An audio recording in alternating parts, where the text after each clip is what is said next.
What's up? It's me, Marty Yitram, the geeky American otaku.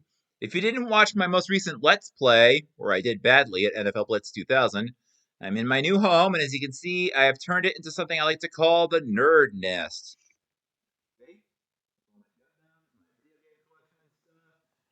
And it's going to be great.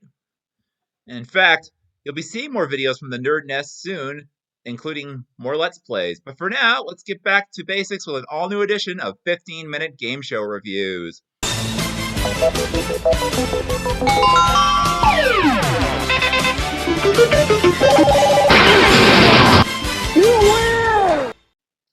As you know by now, back on June 7th, Pat Sajak retired as the host of Wheel of Fortune after over 42 years.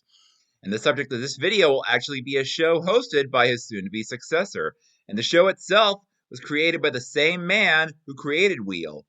We're about to head back to the early days of the internet, dial-up sounds and all, and we're going to make it all click. Click, click. From Los Angeles, the entertainment capital of the world and the birthplace of the electric guitar, it's time to play Click! And now, here is the master of the mouse, Ryan Seacrest!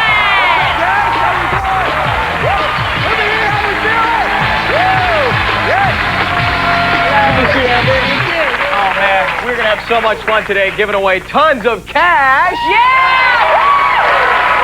Some very sweet prizes as well. As a matter of fact, you've got a nice home computer you'll show us a little bit later. I have got a sweet computer you will win, and good luck to you guys. You may or may not remember this game show unless you were alive in the late 1990s, but if you did grow up in that decade, you might remember how everyone was fascinated by this new thing called the internet.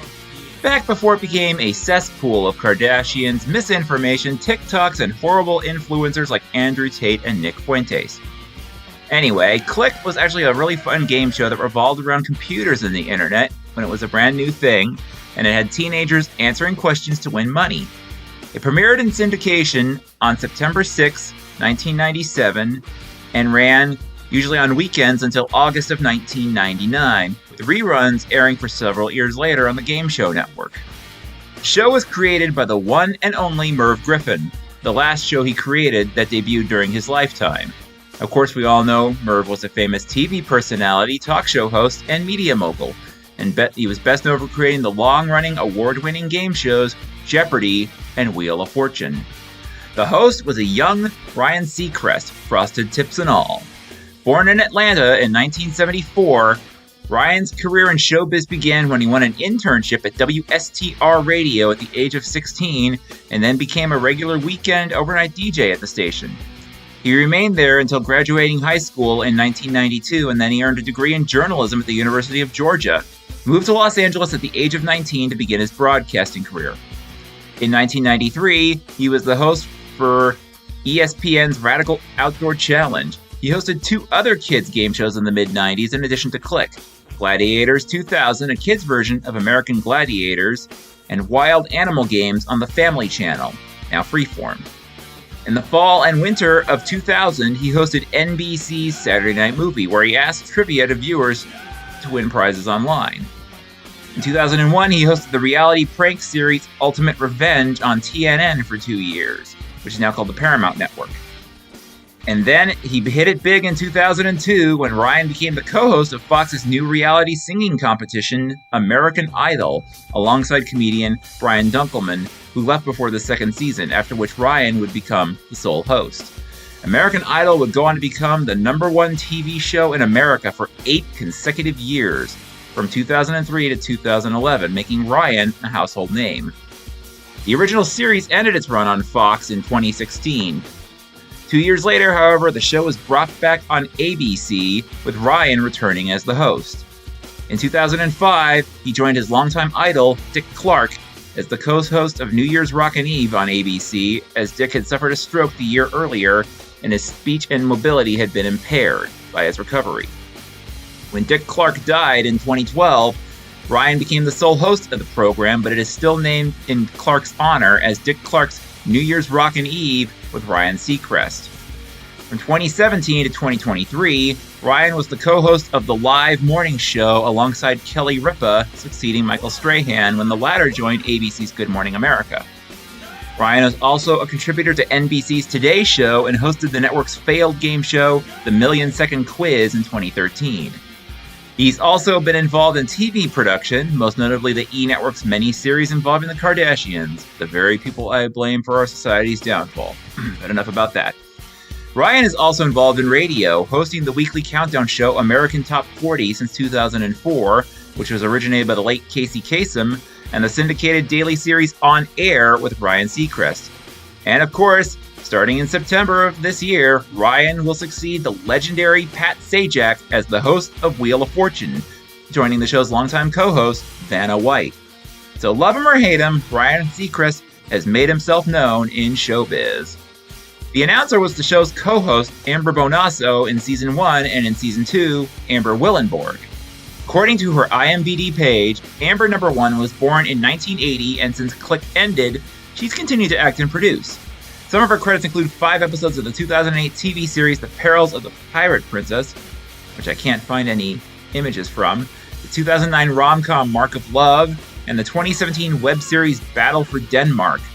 As for Amber No. 2, she was born in 1978, and her credits include the 1999 film The Basket, starring Peter Coyote and Karen Allen, the 2001 sci-fi flop Ice Planet, and 1 episode each of the TV series Hang Time, Without a Trace, and 6 Feet Under. Anyway, the game was played like this. 3 teams of teenagers, green, red, and yellow, competed. They played 3 rounds, called levels like in a video game, and they answered questions for varying amounts of money. In each level, the contestants stood at podiums facing a large video wall, which acted as a computer. Each screen of that wall had an icon with a symbol representing a category on it. A flashing cursor bounces around the board and stopped when someone clicked the mouse, which is hitting a large red button in the center of the podium at the central station. Ryan would then read a question, and the teams earned cash for correct answers.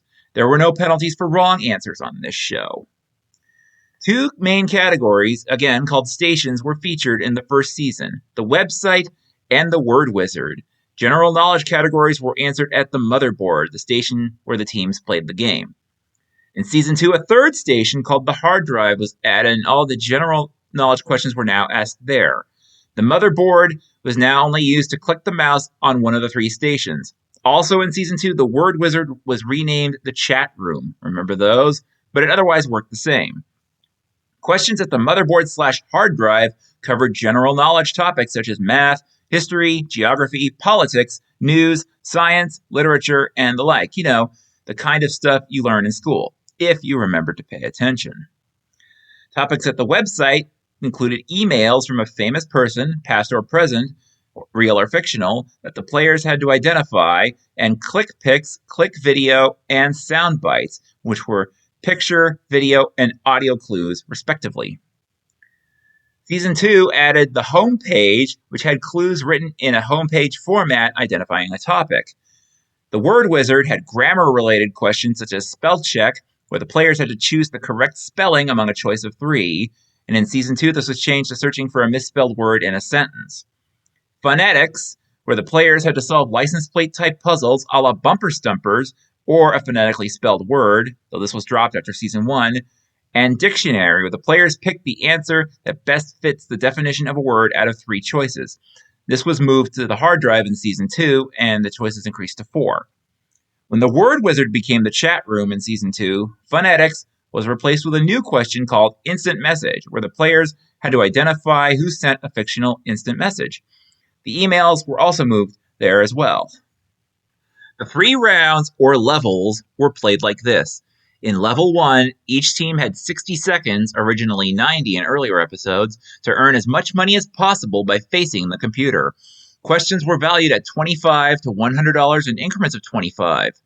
One icon on the board was called Double Click, which allowed the team to double their current total with a correct answer, or if they had no money at that point, $100.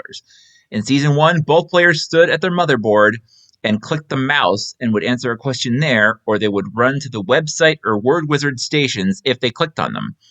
In Season 2, as I mentioned earlier, the general knowledge questions were no longer asked at the motherboard, but a new station called the Hard Drive and Word Wizard was now called the Chat Room. The website stayed the same. Also, one player now stood at the mouse, and their partner would run to one of those stations and answer the questions. If the first player at the station missed a question, their partner at their motherboard now had a chance to answer it. Level 2 started with the lowest scoring team coming up to the motherboard.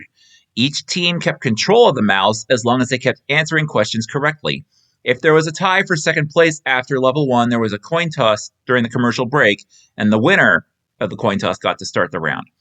If at any time a team missed a question, the other two teams at the main podiums could buzz in and steal control and the money.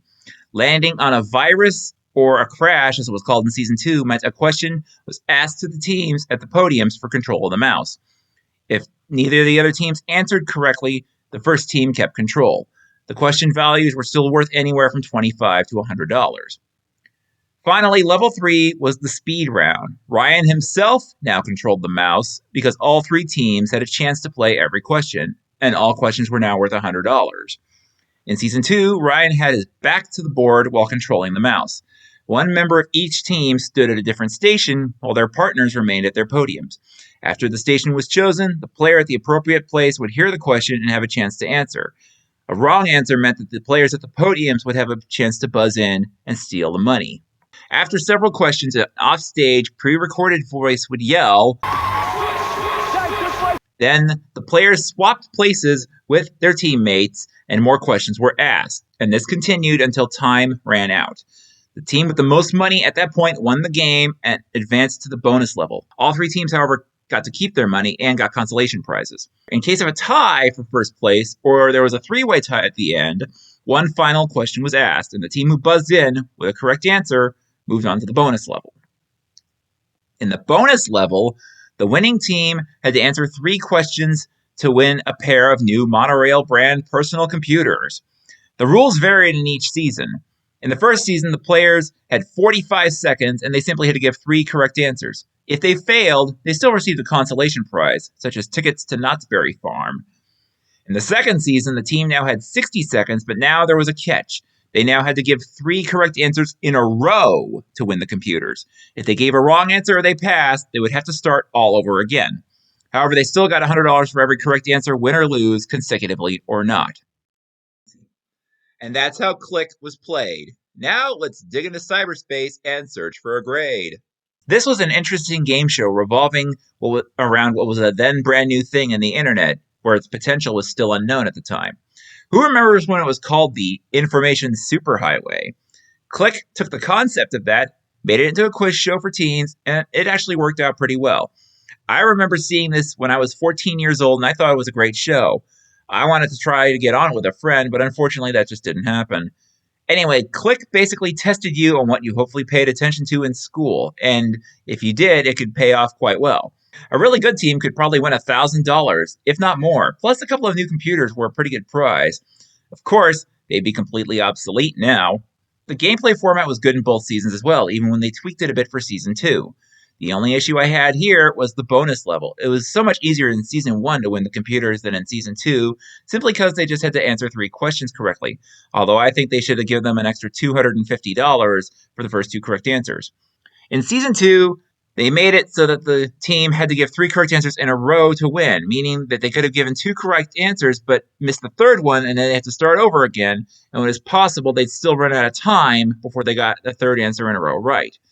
It should have been left the way it was, and that's really the only beef I have with this show.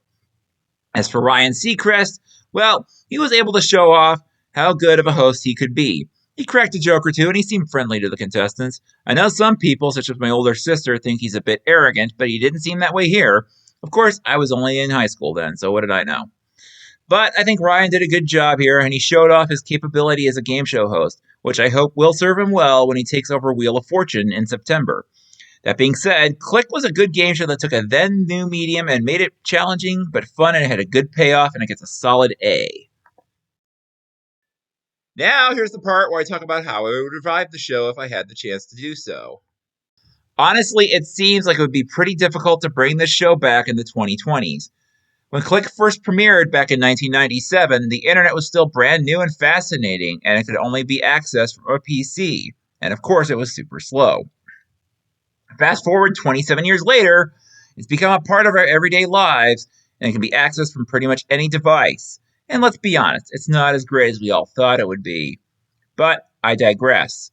Anyway, the show was pretty much a product of its time, but if it was updated, it could probably be called something like Swipe, or if they went with the AI route, Hey Siri, or Ask Alexa, and they could ask the questions to the players. They could still have 3 different levels. Level 1 would be played the same as before, with each team getting 60 seconds to make as much money as possible. But instead of using different stations, all the categories would be on the board all at once, and they could be chosen randomly by hitting a buzzer on the podium, a la Press Your Luck, and the questions would now be worth $50 apiece. The double click space would still be there as well, but maybe now call it 2x. Each player would take turns at the buzzer as well, switching after each question. Level 2 would be played the same as before, with questions now worth $100 apiece, and the virus crash space would be replaced with something like hacked, or besawed, or catfished, or something like that stops the team in their tracks and results in a toss-up that gave control to the other teams of the correct answer. Level 3 would be the same, but now each player plays one at a time, and when they're told to switch, their partners would take over, and correct answers were now worth $200 apiece. When time was up, the winning team went to the bonus level, and each player on the team won a new gaming PC or laptop for winning the game as well. They would also be the only team to keep their money with a $2,000 minimum. The other teams would still get a $1,000 consolation prize. Bonus level would be roughly similar, but the team now needed to give 5 correct answers in 60 seconds, thankfully not consecutively. Each correct answer awards an additional $200, while getting all 5 wins an additional $5,000. As for the host, it'd probably be a famous YouTuber or TikToker all the kids know about nowadays, like Liza Koshy or Mr. Beast. God, I am so out of the loop. Anyway, that's my most recent episode of 15-Minute Game Show Reviews. Remember to subscribe to my YouTube channel, hit the like button, and to follow me on Space Hey. I'm not on Instagram anymore, so don't bother looking for me there. Anyway, I got more videos coming soon, and I am Marty Yitram, the geeky American otaku from the Nerd Nest, and I'm logging out.